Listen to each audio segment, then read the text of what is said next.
A Clark County jury found a Vancouver police officer not guilty of assault for threatening to use a taser on a suspect's genitals. Fox 12's Connor McCarthy was in the courtroom when the verdict was read and is live in Vancouver now to tell us more about the trial. Connor?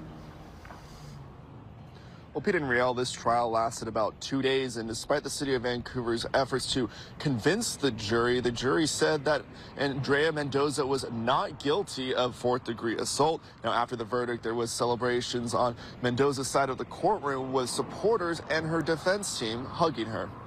2 days of arguments coming to a close in a Clark County courtroom with the reading of a not guilty verdict in the case of the city of Vancouver versus Andrea Mendoza. We, the jury, find the above-named defendant not guilty of the crime of assault in the fourth degree.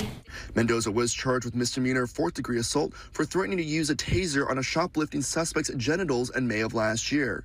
She and another officer responded to a Walmart where now 20-year-old Elijah Prejean had allegedly stolen about $100 worth of merchandise. Body camera video shows a struggle between officers and Prejean before Mendoza pulls out a taser and presses it against his exposed genitals. 24 seconds. That's how long Andrea Mendoza had her taser against Elijah Duffy Prejean's exposed and naked genitals. Lauren Boyd, the prosecuting attorney with the city of Vancouver, says this case was about excessive use of force by Mendoza to take Prejean into custody. She spent the trial playing the body camera footage, talking with the officer tasked with training other officers in the use of force, and calling up Prejean himself to testify. Boyd tried to convince the jury what Mendoza did was criminal. There's no disagreement that law enforcement had reason to arrest Elijah that night. There's no argument that law enforcement shouldn't be able to hold people accountable. But police officers are not above the law. Mendoza's defense attorney, John Terry, argued Mendoza did not break the law. We're not here to decide whether Ms. Mendoza could have used some additional training.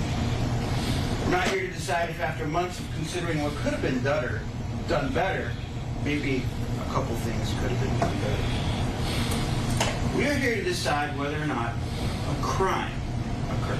Terry argued over the 2 days that Mendoza was trying to take Prejean into custody and was continuing to resist. He says Mendoza's actions did make him stop resisting. Simply put, she was just trying to do her job. The policy talks about sometimes the need for a split-second decision, okay?